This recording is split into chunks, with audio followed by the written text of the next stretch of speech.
We are here back again. Here we are. Ladies and gentlemen, welcome to another episode of OnReviewCast. Guys, first of all, before I get this episode started in the official way, I want to say thank you so much to all the YouTube subscribers out there. You guys have been champions. 4 whole subscribers. Four whole subscribers. It's a lot, but no, seriously, guys, thank you guys. For all of you who appreciate my content, please go and do the social media things, do the liking, the subscribing, do the Facebook, the Instagram, and Twitter. Don't forget we have all of those. But without further ado, let's get into this episode of OnReviewCast. And guys, if you didn't know, I'm your host. I'm Ash. So yeah, I'll be leading you through this guided journey today. And today we're looking at Interview with a Vampire, Season 1, Episode 7, on review. AMC series, Interview with a Vampire, Season 1, Episode 7. The title, The Thing Lay Still. And this episode was written by Roland Jones, Ben Philippe, and directed by Alexis Auslander. And air date was November 13th, 2022.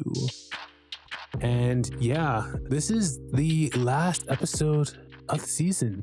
And guys, it's I must admit that this one is near and dear to my heart, just because of the dramatic systems of all of it and how it comes about and how it honestly it ends so appropriately with some really big and major reveals and some things that if in first watch we notice that don't quite kind of add up, and you kind of have an inkling feeling of, you know, something's off with that character, especially the character Armand. I'm gonna get into that, don't worry. Oh, so excited to get into it. But you think about things, and on the review, certain dialogue, certain things are brought up that doesn't quite make sense, and I think, for at least for me, that kind of clicks in mind, like, oh yeah, no, that kind of makes sense. Yeah, let's go, let's do this. So the thing lay still, man. Picking up from that last episode, we knew that, okay, the plan was to kill Lestat. Lestat's gotta go. He's gotta go. But how that was going to be done and how that was going to be brought about was the main basis of this episode. All the fun. Yeah, and I like that opening scene where I think they were just bleeding some guy. I think it's now we're into episode 7 of this, and like we kind of get the idea of, we know what this is all about now, especially for October, right? Okay, yeah. Also, guys, happy Halloween! Happy Halloween, October month. But I guess I'm definitely kind of sort of feeling the vibe of vampirism kind of going on here for Freak Month, Freak Week, Freak Month. But the whole genre, or the whole, I should say, theme of creepy, scary stuff, definitely feeling that. Anyway, back on track with the episode. We're trying to kill Lestat, guys, because Lestat's a bad guy, and he's gotta go. Yeah, and the way that they do this, I mean, obviously this episode has so much fun things, I think, happening in it, and so much cool things, honestly, man, happening in this, that it's absolutely astounding, I think. Everybody's on point, and I think everybody was on point because, like, I don't know if you guys are aware of this, but they gotta get a season 2. I mean, this is from what I understand, an AMC show, and they had to get a season 2 with this because I guess you could really see them trying, and honestly, that's what I love.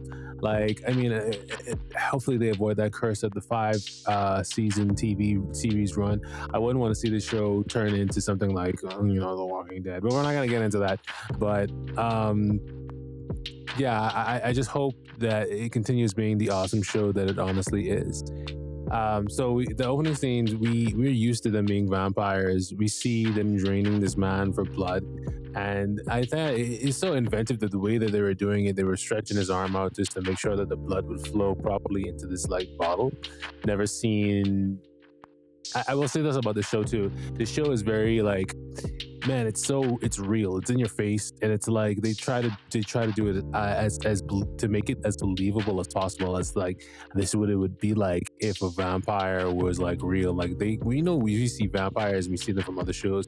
They don't just kill; they enjoy what they're doing. They have pleasure in what they're doing, and they kill in a very inventive kind of interesting, somewhat, entertaining kind of ways. I don't know how that sounds, but all make believe with stuff, they kill in a very dramatic way. Yeah, that we've come to understand for entertainment purposes, and I think that's a part of their allure, and part of their allure and interest in the viewership. But in the following scenes, they're draining this man, and then another one approaches, as Lestat says in the show, and he comes seeking actually the help of this vampire trio because he is actually dying. And as Claudia reads the letter in the background, Lestat actually spits out his blood and says, "Cancer of the blood," and that was actually kind of interesting if you think about it. Like, it kind of, if you've seen the episode, hopefully you have, guys. Spoiler warning right here and now. We've run through the episodes. We're going to be spoiling the shit out of it. Like, go watch the episode or whatever it is you watch it on, and then come back to take a look at it. But this show, it does some, this scene right here, actually, sorry. This show in general does some like dramatic irony and as well as like some foreshadowing. But this is some hardcore foreshadowing if you think about it, really, because of what happens. Because this is the whole plot, basically. They tell you, it's so funny, they tell you what they're going to do right out the bat. They show Lestat drinking blood and him getting sick. That's basically the plan. That's what it is. And if you think about it too, that's like actually kind of like an ingenious plan. Very, very simple, really. And I like how during that scene too, Lestat basically orders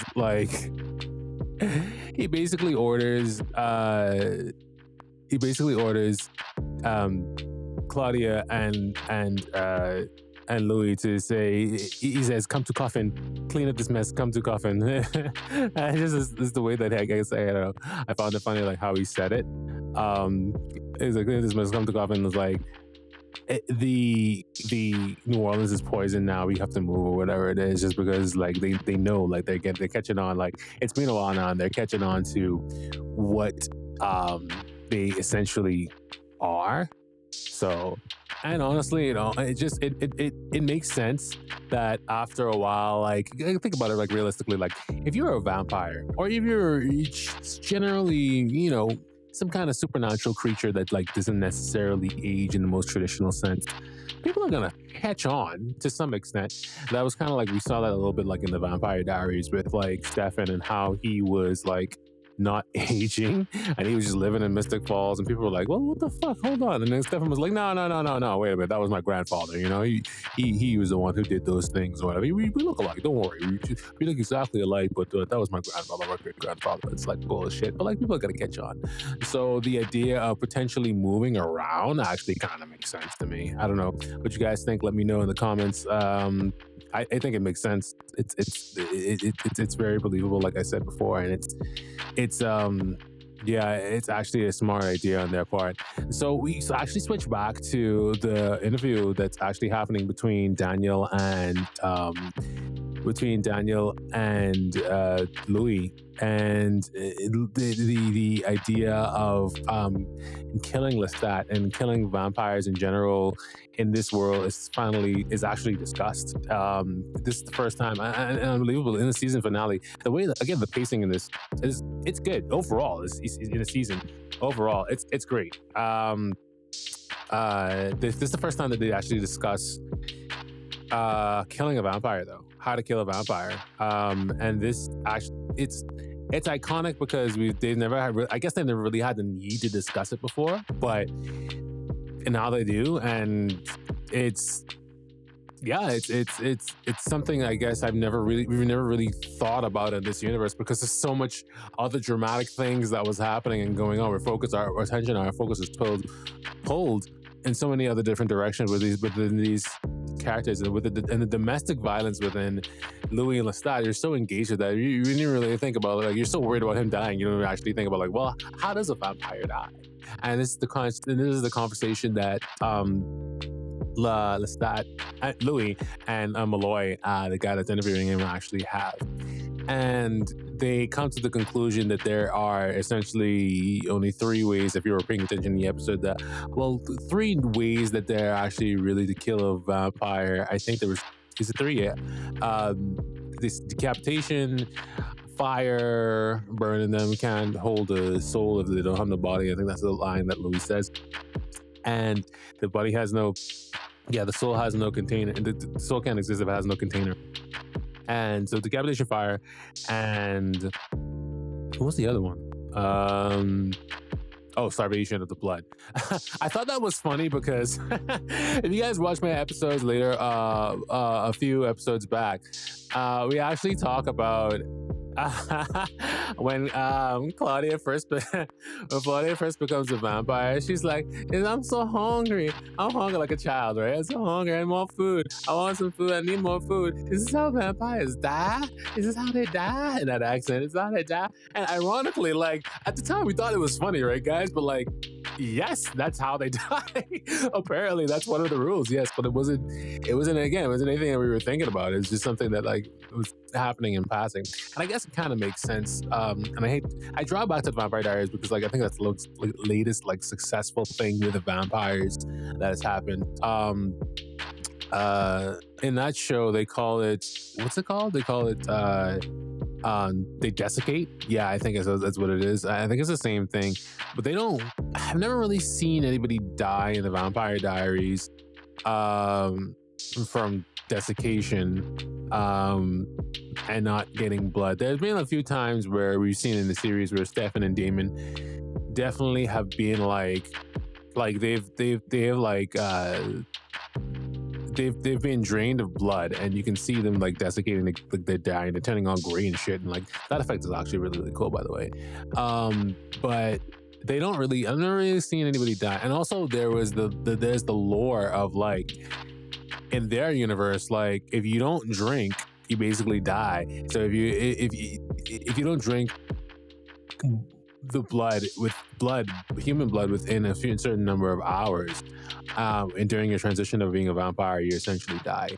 And that concept's actually really, really cool. But we're not here for that. We're here for the interview with the vampire. Getting off topic. I think that was actually really cool analogy that, like, I guess, like, that's one of the rules that they actually put in. Again, that's why, like, vampirism and the whole theme of vampires in general is so cool to write for, because there's so many. You have the basis rule, which Bram Stoker wrote with his books, with the whole Dracula series. Guys, take a look at that. That's actually pretty cool. But that's the basis line that everybody follows. But in general, people kind of get a little bit flexible, and you see other series that get a little bit too flexible with it, like Twilight. But generally, if you make the rules for it really, really interesting, you can make the entire thing really engaging and really, dramatic and fun to actually be entertained by and watch. But yeah, I thought that was actually pretty cool. So they start planning and plotting against this domestic kind of tyrant vampire who they feel essentially enslaved to. And Louis starts to wonder or feel, because he's so tied to Lestat, he wonders if he can actually go through with it. He actually wonders if he can do it. Now, honestly, at this point, on the first watch, I was kind of like, they gonna kill this motherfucker. They're gonna do it. I know he's crying like a baby and all this other stuff or whatever, but I think some dramatic moment or something epic's gonna happen where we just have Louis, up against it with Lestat. We have Louis up against it with Lestat, and he's just gonna go up. He's gonna follow through. If you watch the episode, we know that the things take a turn. Yeah, I thought that they were gonna kill him on first chance, because even though he seems conflicted, he seems confused. Claudia seems very determined in her ambitions and her goals in actually murdering him. And it's funny because the plot actually starts right around Christmas time, a time of cheer and wonder, and everybody's having a wonderful time. They're together and everything's lovely and feeling warmth. And in the middle of it, Louis is actually decorating a tree. And Claudia comes up to Lestat and actually offers him to say, like, hey, I brought you some music from France. And she said in French, French music for French hands. And she starts proposing the idea of the party that ultimately, where things go down. And she starts getting him to plot and make this party and start making him think that this is all his idea, really. And this is all essentially up to him. When in actuality, that's not necessarily the case. She's just playing him like a fiddle. And it's all her plan, her sadistic plan to essentially murder him. It's ingenious, actually. That's the way how I guess, like, she's so, and I think this is actually a part of her thing, maybe in the movies as well, and maybe in the books as well. Let me know in the comments, guys, if you've read the books. That she's supposed to be very intelligent for her age, and that's what it seems like. Like, even though, she's what she says it later on during the party. She's supposedly like 30 something at that point. And despite being 30 something at that point, she was able to outsmart a vampire that was, I don't know, 180 years old. That's their official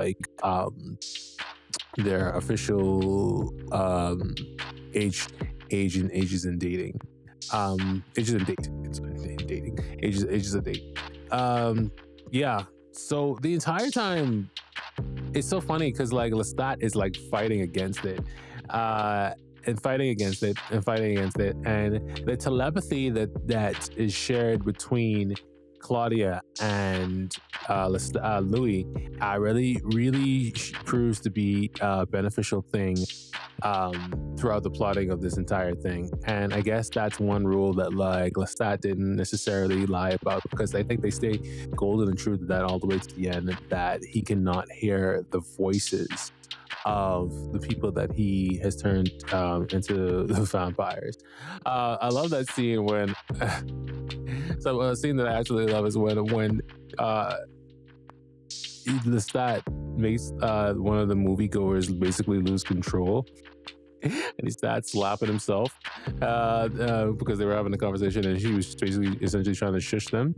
And Lestat was just kind of like, okay, you can slap yourself now. This is like another form of like compulsion, right? But yeah, like that. See, like in this show, some of the vampire powers make sense, if not more, most of them. And like, if you have a devices like that, they will work and they will be engaging and compelling. But if they're just ridiculous, yeah. So I love how this show masterfully like does that. And they just chose the right people for this too. Like, the acting is so on point and so strong from amongst everyone, even like the side actors, and even like the guest stars, like that guy that they visit every once in a while. His name is Tom. He's been through this ride with them through this entire thing, even through the Alderman days of when he was killing people and etc. But I think, and going back to it, I think in a couple of episodes ago we talked about the X that was actually marked on his face. So this is the same guy. The X that was marked on his face. I want to go back to talking about like vampire familiars. The X that was marked on his face. So I think that it is supposed to be some kind of insignia that yes, he is being manipulated by the vampire, but he's a familiar. He's a familiar to the vampires or vampires, but maybe it's a way to mark humans to maybe have a little bit of like control over them too. And maybe it's a sign to show that other vampires as well that, hey, you know what, these people, this human belongs to me, or I'm manipulating this human as well. Like, or this human is being manipulated by vampires. And this is the scene where Lestat lets his pettiness get in the way of lets his pettiness get in the way of being, you know, he controls his pettiness, but he saves it for later. He makes his mark mentally, kind of like, oh yeah, I'm gonna definitely like take care of you, but like kill you. But this is the moment when because Tom showed such disrespect and such greed toward them. It's funny because if he hadn't showed so much greed, he had shown him to be he wouldn't be being able to be so easily manipulated by them. And that's a lesson I learned, folks. Like sometimes the promises of these rewards, they're not necessarily, you know, necessarily worth it if you know these people aren't necessarily to be trusted. But you know, yeah. He was a little bit of an asshole, so I wasn't really like that sad to like see him eventually go moving more towards the end. So it's yeah, but it's still great acting all around from it essentially. Now moving on to I forget, what do they call it? Like the King of Mardi Gras or something like that. I guess that's what they call it. I thought that I will say this, as flamboyant as the costumes were, you know, in the entire throughout these couple of sequences, there's a flamboyance and it has extravagance as the costumes were. And you know, it's funny, like for the time, those costumes and etc. probably weren't even seen as costumes. They weren't seen as flamboyant. They were probably just seen as people of royalty who money, or their whole theme was being weird, and that was what attracted them.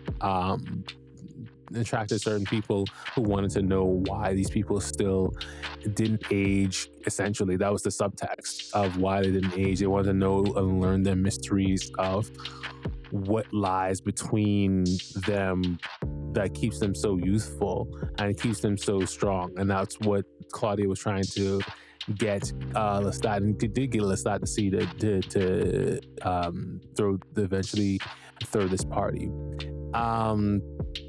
And yeah, it essentially works. But these costumes, they were very flamboyant and all this other stuff, like I was saying before. But they're also kudos to the production team, because my word, these costumes look great. They look amazing. Like they looked the design. We see Lestat drawing up some designs for them and actually getting ready to drawing up some designs and getting ready to in preparations for the parade, and they just look so colorful and bright and what have you. And I didn't really necessarily think it was going to be that that accurately extravagant within the actual show, but they looked really good. And yeah. And we cut back to Malloy and Louis actually having this interview though. And that's something I want to mention. And this is around the time when Louis essentially, not Louis, so Malloy actually sees Rashid in the sunlight. And upon the first watch, that was definitely really confusing. It was kind of like, okay, well, we saw him in the past when Malloy was young, which means he is older than he looks, so he has to be a vampire, right? But then we saw him in the sun. It's like, wait, the sun of vampires, we know that from episode 1. They don't necessarily mix, so that was a little bit confusing. We get more clarity and information on the subject moving to more towards the end of the episode as to what the deal is basically with him and what's going on there. But that was really confusing. I thought that was really clever for the showrunners and like the directors and all that stuff to actually put in there. Like that was actually really neat. It kind of throws your perception of oh, you think you got this character nailed down. It's like, no, you don't. You don't know what's going on. You don't know this universe. You think you know this universe. You don't know this universe. That's essentially what it is. That's essentially what it is. Going back to the parade, they are getting ready to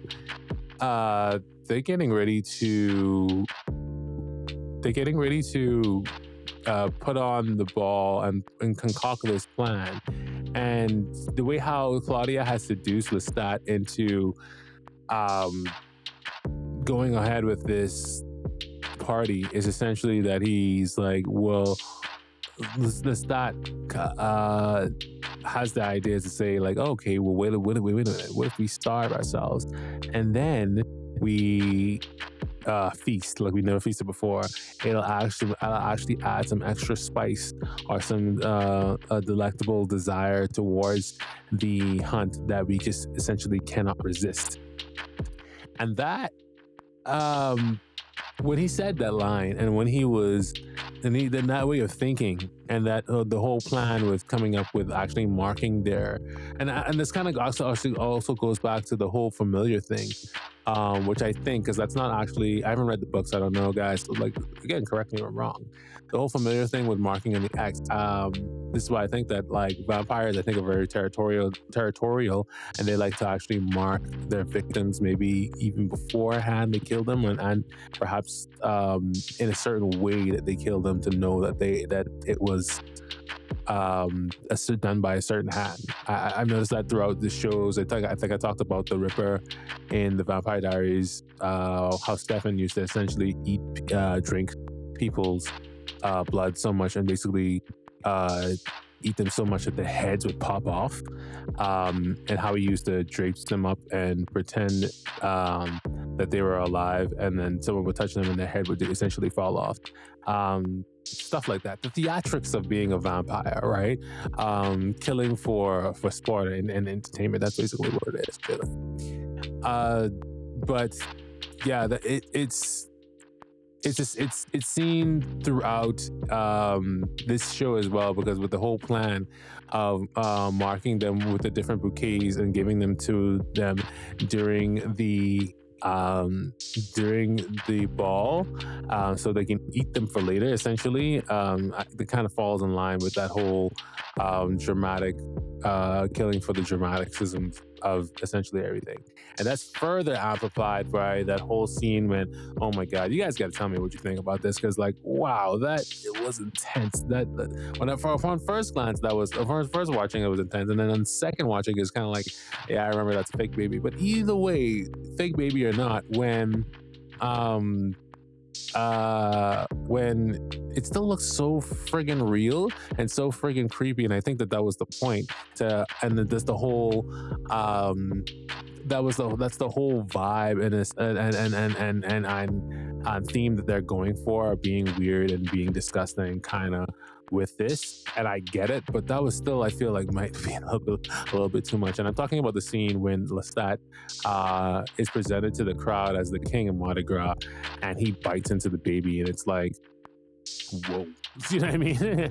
It's like, whoa. Like, yeah, it's a bit still. That was a bit much. It's a hint of uncomfortableness, definitely, what you feel as a viewer. To imagine actually fucking being there in real life, like in some alternate reality where this is real, and like actually watching them do that, I was like, well, okay, like this motherfucker might be a vampire. Like, But if it was real in that reality, they probably wouldn't even know what the vampires are, though. Not really. They don't. So, I mean, but still, you might be a little like, I'm not going to that motherfucker's party. I ain't going there. So was it? Oh, hell no. Fucking episode 2. Oh, hell no. Hell no. And he starts playing the piano. I'll never forget it. Guys, let us know if we get should we get shirts made of that? We should get shirts made of that. Oh, hell no. And a piano guy, just piano hands, and then like from the side, like as a comic thing, just have like, oh hell no. Oh, I'll never forget it. Oh, so fancy. It's just do it like a meme. Just be like fancy classical piece, and then in the background just be like, oh hell no. And then below that, maybe just be like jazz piece. Oh hell yeah! I don't know. I just thought it was funny. Anyway, so yeah, I just thought that was a bit much, and I would be like, oh hell no, if I saw that shit. Oh hell no, I'm not going to that party. Yeah. So during the ball, though, it's pretty much like what you would expect. Vampirism in terms of like how he treats his guests. It's so fancy and they're so rich, but he's intoxicated by all these people, and they're making their marks and they're going about giving these people different bouquets and marking their territory and getting them ready to essentially be murdered. And during this time, of course, Louis is having second thoughts. Louis is thinking that, oh my God, like I'm so in love with this guy, blah, blah, blah, all this other bullshit. And like, I think he is, I think Louis, and you have to think at this point that Louis is there, he doesn't see how much of an asshole, I guess, like Lestat is. Lestat is a narcissistic. He wants all the attention to himself. Narcissistic, abusive, just hurtful person overall. I mean, like Lestat isn't like a great person. And like, let's be real, all of them aren't a great person, but like Lestat is the least great person. If you know what I mean. Like it's kind of like, man. But still love blind. I guess like the moral of the story is like love, and I've said this before too, love blinds, and you can't I guess say something again at the same time, like I don't know, I guess I don't want to defend him and say like you can't necessarily control it, but like I mean you can recognize that it's wrong. You can recognize, and I guess he kind of does it to a certain extent, but like I mean, like, but if you recognize that it's wrong, and you recognize that something is not quite right, and you're actually being manipulated, then maybe you should like take countermeasures to that, and behave accordingly, with the understanding that you are going to be manipulated and abused by this certain individual. But he doesn't do that. I feel like Louis just throws himself further and further into this self-destructive like kind of behavior with, you know, Lestat. He instead of running away from this abusive, unhealthy thing, he kind of walks towards it, I feel like. And I guess which brings about more of the struggle, I guess, within him, I guess, because he does know that this guy is not good for him. Anyway, yeah, so the story continues, and they are sharing one last conversation with one another, Louis and Lestat, and the entire celebration, I'm kind of synonymous with the actual season ending. Brilliant season, by the way. Very strong season. Very good season. But I gotta admit that I saw that contrast of like the season's ending. It's a big celebration. Everybody's kind of like wrapping it up, and the show is actually celebrating Mardi Gras as well, and it's a good way to kind of go out with a bang. That's kind of what the vampires do. So this is all kind of fitting in that realm of essentially that as well. So I thought that was a great little like analogy with the show. I don't know if it was intentional or unintentional, but they were trying to really do. And it's at this point that Lestat and Louis go for a dance, and they dance among their rich people, their other rich people, and they're and again, the whole point of this ball thing, right, was to be abnormal, be out there, be out of the ordinary. Yes. But I mean, because people are stupid now. People are stupid now. They can't necessarily accept other people and their different sexuality. And you can only imagine seeing two men back then dancing together and sharing a kiss, more or less, at the end of this dance as well.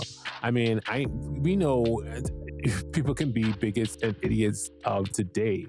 I can only imagine back then them seeing this, how gasps everywhere, how dramatic this encounter truly was. When but at the same time, it might have not been.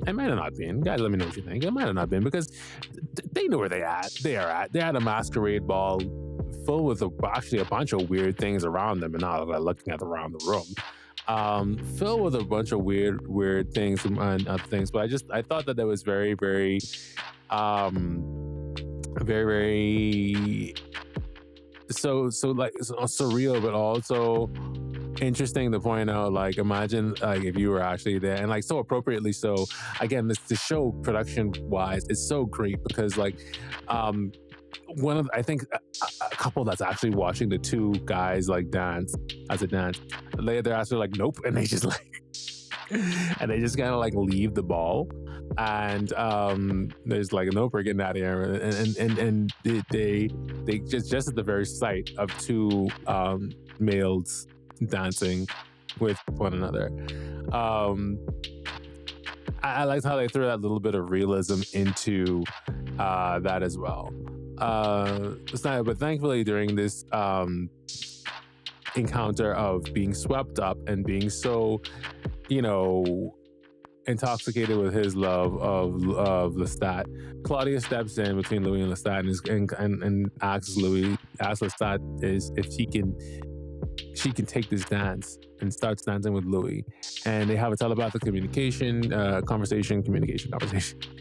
a telepathic conversation about essentially how he needs to get it together. We're murdering this man. So falling in love with him, and she bites him, and to like kind of like slaps him out of it. And I like how when that was done, he was kind of like, what the fuck? And then kind of like, okay, we're done, we're going back to dancing. And he's like, focus. And like, that was like very, to me, that was the gesture of like, like slap out of it, like wake up, like, like that again, like it's little things like that makes this show work, that makes this show so unbelievably compelling and believable. Anyway, so they start to have this, I guess, private viewing, this private intimate gathering of the ones that they marked with the bouquet, and they started talking about the actual ages, about how Claudia's 30, Louis is 60, and Lestat is 180. And they're all wondering like if this is real or not, and this is just playing on their like curiosity of like the whole, again, the whole idea of eternal youth that they essentially sold them at the beginning, and in true vampire fashion, they're playing them just essentially to have a bloodbath of, you know, a bloodbath just before the idea of leaving New Orleans, essentially. But that's not what this actually is. We know that this is all a plot just to kill Lestat, just to get Lestat murdered. And the massacre that happens within this small gathering reminds you that this is it reminds you that they are not people. That's how bad this was, folks. This is how bad and bloody this scene was. It really reminds you that these people are not human. They may not be good people. You know what I mean? They may not be good things. They're not human. They're not. It was truly a vampiric scene when they started hunting these people running through their house and they couldn't get out. All the doors were locked. And the scene where Louis rips a fucking guy's jaw off. Did you guys see that? Oh my God, what the fuck? Man, I mean, I know it's AMC and they can get bloody. They did The Walking Dead, but like, and they walked together as a family. They came in, the three of them, and like everybody's killing, not just like, oh, Lestat or whatever, the bad guy, or the ones that's abusing them, but everybody's killing humans. Louis killing humans, Claudia's killing humans. They're all murdering people, and it's I don't know, I guess within their nature too, but the way how they shot this too, the hunting scene was really, really good, really, really brilliant. And I thought that like maybe it may have been a tad bit too far with the jaw scene when he ripped. That was the bloodiest thing in that. I think Claudia rips out a eye. Yeah, it's pretty bad. It's pretty bad. It's pretty rough. But I think it was necessary to not only for us to, because this is how a massacre would happen. Like if you were trapped inside a house with a vampire, I guess. I think it was necessary for us to see it, to see and understand how believable it was. But I also think that it had to be necessarily bloody and flammable in such a way that Lestat would believe it as well. It had to actually be the scene that he was probably thinking in his head of making a big show of it and offering a gesture of one of the twins that would be left for him. You know, Big Papa or the big dog in charge guy's gotta get, you know, he's gonna eat the most. He's gotta get his fill, and his two underling subordinates offering this thing to him, even though he was filled with the trap as well. I think of you know, being poisoned, because again we go back to the beginning of it when he spits out the guy's blood who had cancer of the blood. That's how, you know, that's how they finally get him in the end. But before that, you know, what's her name? Antoinette shows up. The beautiful Antoinette shows up looking younger and looking all vampiric as all hell. So she'd become a vampire as well. Like Lestat has essentially turned her as well. And before we continue a little bit, though, I want to go back real quick and talk about these two twins.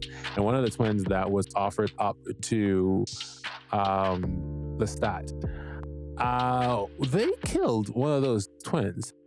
But at the end of this, we can talk about this now, I think. At the end of this, we don't get, they didn't really, the vagueness of actually what happened that night is further implied by not knowing or understanding what essentially happened to those twins, really. I mean, one was apparently presumed to be dead because they did a hard cut when Lestat walks into the room, and Lestat pokes the other one to the point where he's like being drained of blood, but the other one's kind of like on the ground, like just kind of like laying there.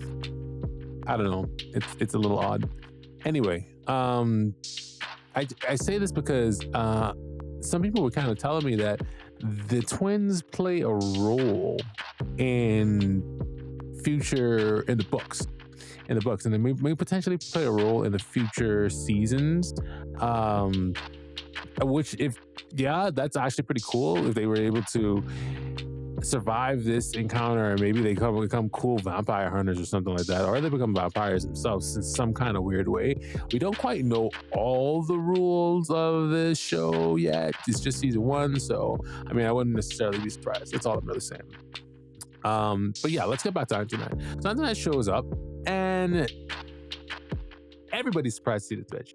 Now, on first watch, I kind of was like, yeah, okay, I know this bitch is coming. Like, I haven't forgotten about her. I knew he was going to turn her too. He's going to turn into a vampire. And it was going to be some kind of conflict between, the family again, because he was not going to let go of Antoinette.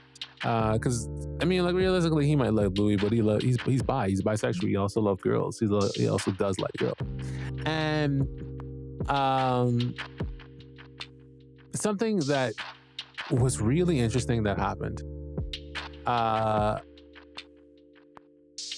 Something that was really interesting that happened was that I think, and I'm just noticing this now, I'm thinking about it. The guy woke up.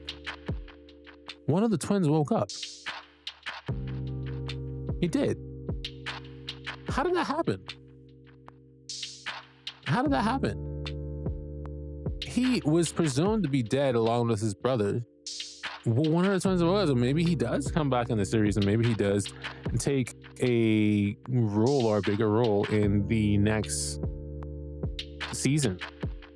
Because what happens is when Antoinette walks into the room, she tries to get Claudia. She tries to get Claudia to feed off of the guy because she believes that he's poisoned. And she's shoving her head into the guy's body, essentially, trying to get her to feed. And Claudia's like fighting her off. But during this time, her face is covered, but the guy looks like what happened? It was kind of weird because he's asleep the entire time, but it cuts to where Claudia's face is like behind him, and he kind of sort of wakes up for like a little bit. And I'm wondering if that was him transitioning, and not necessarily being bitten, but him transitioning into a vampire. And then the focus is kind of pulled a little bit when Lestat starts like puking up all this blood. And they're kind of like, everybody's kind of like, whoa, wait, what's going on? What's wrong with Lestat? You know what I mean? And they're confused for a second. And Claudia takes that moment to get the upper hand on Antoinette and put a iron poker through her chest. And that was when I was like, okay, now it looks like they won. They got the upper hand on him. But of course the question is how, right? Like, how did Lestat get poisoned? How are they able to finally defeat, the wicked vampire that is Lestat? And the answer comes about when first of all, Claudia knew that Antoinette was always still around, and Antoinette, that's how Antoinette was that's how Lestat was always one step ahead of them. Like he had an agent in Antoinette, watching them, listening to them, reading their minds, etc. And the acting of her explaining all this to Lestat is just awesome. And she's like, he's like, as Lestat's like, I can't breathe or whatever, like I can't, like I can feel poison. She's like, oh, yo, there's something wrong.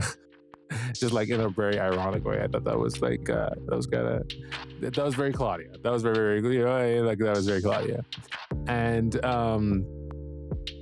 so the poison essentially takes effect, and it essentially brings down Lestat, and Claudia kicks the shit out of Antoinette, and essentially leaves the room and leaves Louis to say his goodbyes. Now, here's where we're getting into the foggy weirdness of this whole season finale. Louis takes out one of the blades that's actually that's in the room, one of the swords, and it's almost like Lestat is just like so weak and begging to be he's so weak and he can't fight back, and he's talking with Louis, essentially reminding him of the bond that they share. He says that they have a bond, that unbreakable bond that cannot be explained. But again, I feel like this is another manipulation thing as to where Lestat is trying to get Louis to understand that he's trying to manipulate Louis, essentially. Lestat's just basically trying to manipulate Louis, and she's trying to, just so he could survive another day. But he gets this blade, and I thought, okay, on the first watch, I was like, I didn't know what he's going to do with the blade. I actually thought he was going to stab him in the heart. I didn't know what that essentially would mean. I thought that would be like, okay, again, Vampire Diaries. Going back to Vampire Diaries, like when they get staked in the heart, especially, so they get staked in the heart with something wooden, like a wooden stake. They're done. They're dead. That's a vampire. It's dead. But if an original vampire gets stabbed with like a stake, or even if a normal vampire gets stabbed with a metal, or an original vampire gets stabbed with some kind of metal, and we see this actually in the series, they can pull that shit out and they'd be fine, right? So you got to follow through with it, and like the rules for the vampire death is decapitation, setting them on fire, and getting them to drink dead man's blood, and draining them of blood, or draining them of blood. So these are the rules, the clear rules that were set out in front of them. These are the clear rules that were set out in front of them, from the jump. But Lestat doesn't, because I thought like just out of the act of passion, he was just gonna stab him in the heart. It's like bam, that's it. Like this is the literal stake to the heart. Like we're done, right? I know I need to do this. We're done. But instead, he drains this motherfucker. He cuts his neck, and he bleeds him out.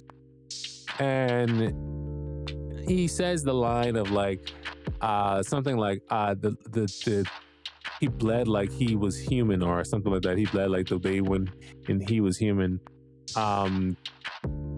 And all the flesh that he had with him left his body, and he lied, and then eventually he says, he drops the title of the episode. He says the thing lay still, and that when he says that he was talking about his body, and his eyes become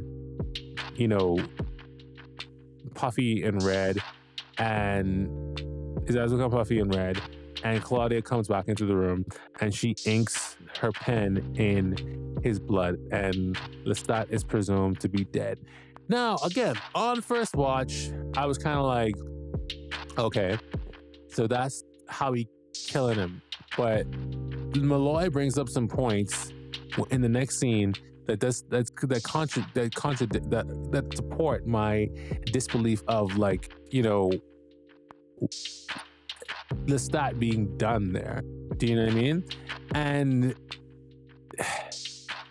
he says his eyes went dim, and again, like, he just laid there. But I mean, so it doesn't make any sense that, and Malloy, again, he agrees with me, it doesn't make any sense that a vampire could take a bullet, fall from thousands of feet high in the air, have all this damage done to him, and not die, but a slit to the neck can die. Remember, he said decapitation. He didn't decapitate him, he just slit his neck and he bled out. And I mean, he was poisoned, right, by this paralytic blood that was in his system, and he bled him out. So wouldn't all the poison just leave his blood, and he would be fine at the end of the day? And he'd be okay once they didn't, burn the body or chopped off his head. He'd be fine. I mean, that was my first clue that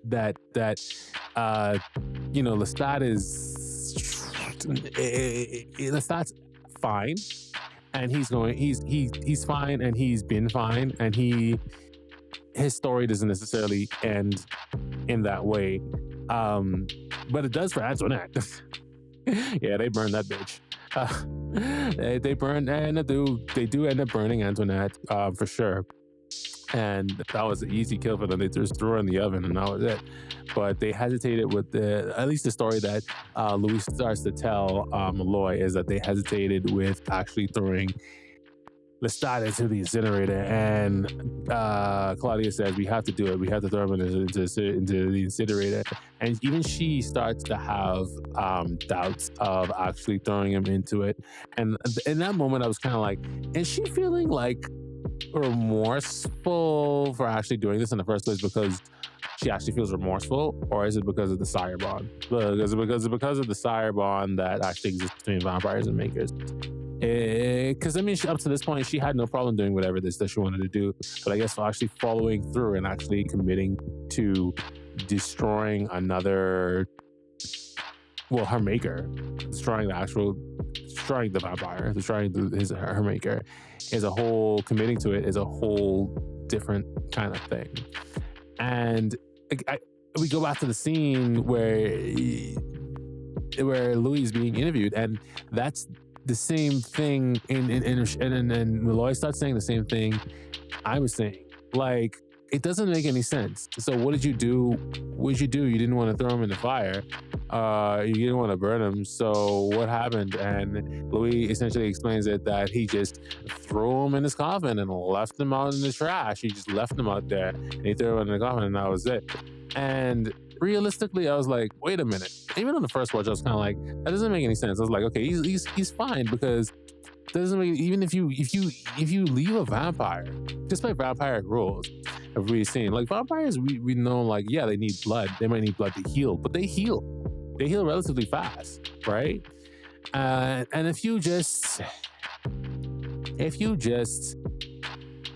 maim a vampire or hurt him, like, it's not gonna be enough to kill him. That's not gonna be enough to kill him. That's gonna be enough to, like, slow him down and stop him for a little bit, but it's not gonna be enough to kill him. And Malloy brings up the fact, is like, where does the trash go, Louis? And you know where the trash goes. You left them out to the trash. You know the trash, they take it to the dump, and where they have tons of rats, fat rats, where that has a bunch of blood pumping through them, which Lestat could easily feed off of and be fine.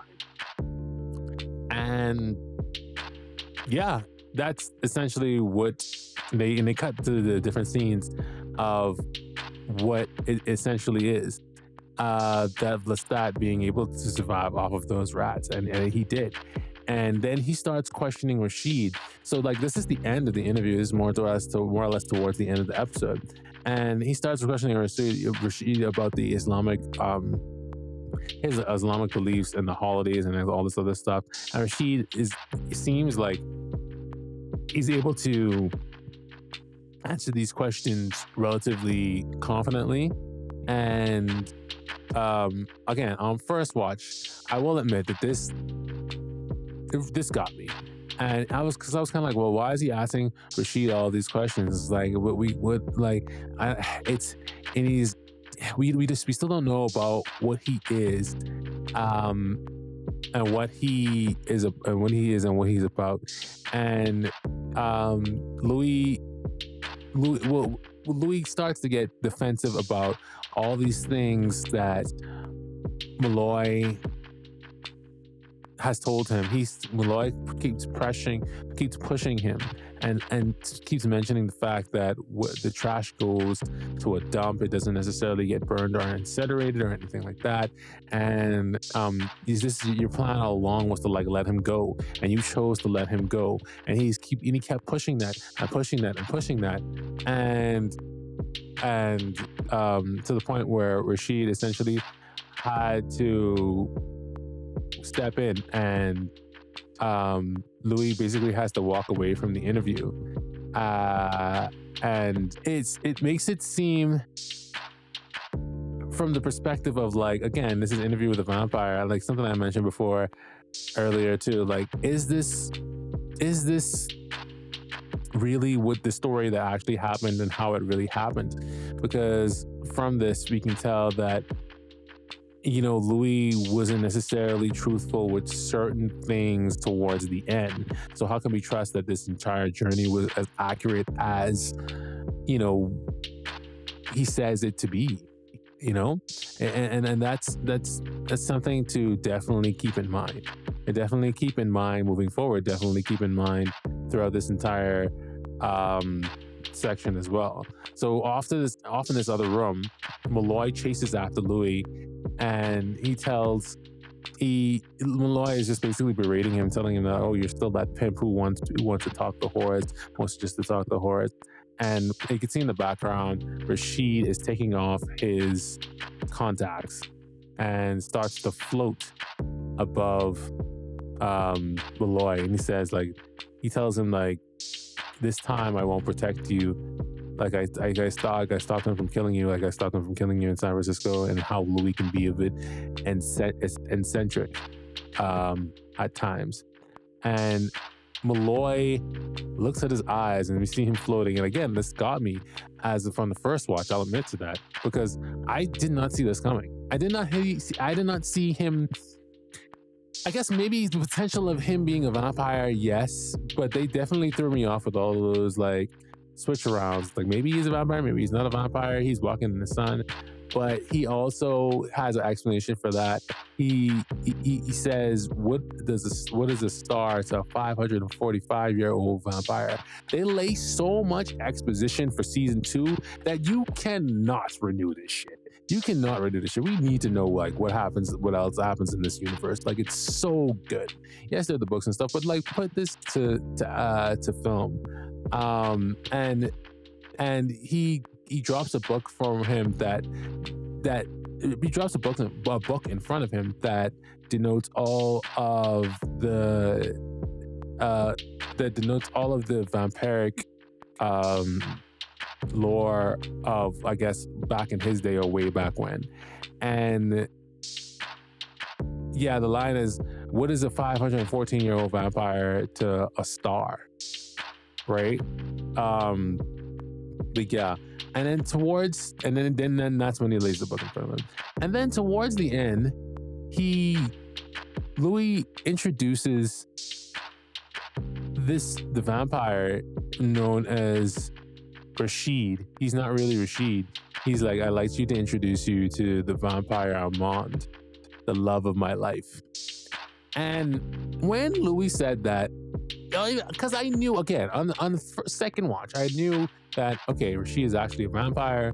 He's a vampire called Armand. And apparently in the books, from what I've heard, Armand is supposed to be the leader of a very powerful coven. And this it just, again, it brings so much questions, curiosity, and wonder to this world of just part 1. They really do a good job of making this a cliffhanger, because you have so many more questions than answers towards the end of this season.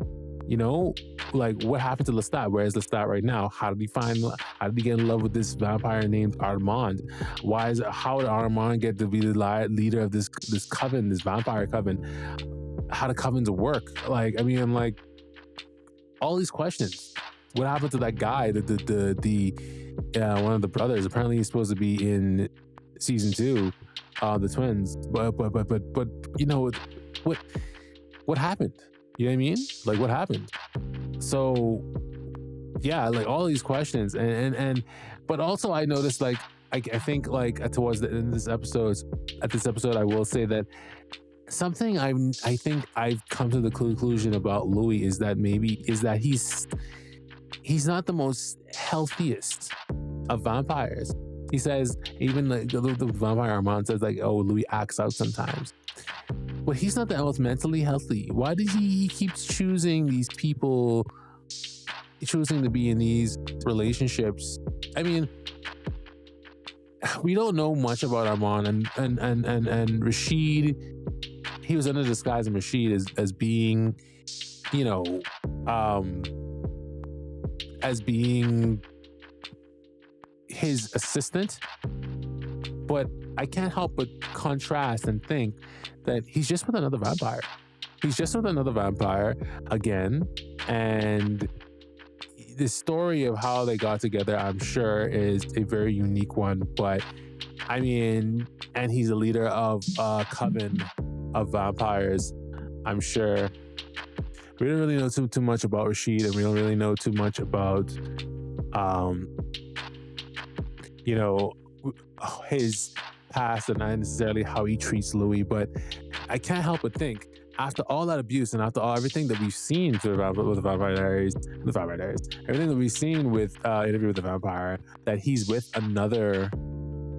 He's probably just with another Lestat, another vampire that's older than him, another vampire, one that's older than him, and one that has a tremendous amount of power. From what we've seen, he can fly. Also, another one that can fly, another one that's even older than Lestat. But that basically does it for the episode and this episode of OnReviewCast. But before we leave you, we can't leave you without doing Ash's favorite scenes. Yeah! And this is a segment where I do my top favorite scenes within the dramas. And I denote them to you guys accordingly. And today's, the top favorite scenes for this episode is, I think the first one is definitely the first scene when we actually have the gentleman that comes in unannounced for the early bits there.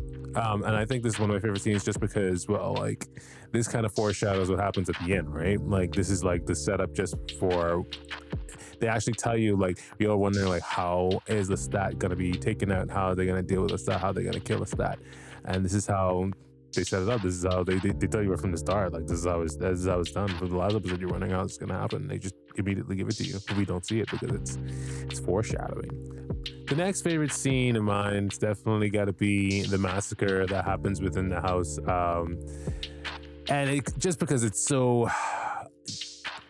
just so violent and dramatic in nature that and they made it look extremely believable as well. It was a very, very good, very good setup to the finale of how they quote unquote dealt with Lestat, or how it was presented by Louis of how they dealt with Lestat. And yeah, that was just it's beautiful. How Louis just ripped that guy's jaw off. Absolutely powerful. And my last favorite scene has got to be, of course, we talked about it at the end, the vampire Armand and Malloy meeting the vampire Armand and Louis introducing him. And that scene, it speaks so much. It says actually so much that Louis, like I said, goes after these like unhealthy characters. And more so, if you looked at the final scene when they're actually standing together, you can see the vampire Armand. There's some in-depth things that are going on there too. We see as he stands next to him, he's not his equal, but Armand is way more powerful because I guess he actually says he's 545 years old or whatever, he makes mention of this. But as they're standing together, you can see that Armand stands a little taller than Louis, and they're not really, in my eyes, I didn't necessarily view them as equals, but Armand as being the superior vampire, but also because he's supposed to be the leader apparently of this coven, but as a superior vampire as Louis apparently likes as well. But yeah, those are my top three. Linda, let's get the on-review score just before we get out of here. On review, Interview with a Vampire episode 6 receives a 5 out of 5. That was gonna do it for me, guys. I am definitely out of time. Thank you so much for listening to the On Review podcast. That was episode 7 of Interview with a Vampire. I cannot wait for season 2. If you can't wait for season 2 either, let me know in the comments, guys. And don't forget to hit subscribe, like, do all the Facebook things. We're on Facebook, Instagram, and Twitter. Don't forget to do all those things, guys. We really appreciate all of your help. And guys, hey, shout out to all 4 of those subscribers on the YouTube channel. We really do appreciate you. Thank you so much for listening, like I said before. And guys, don't forget, be safe, be kind, be you. Take care.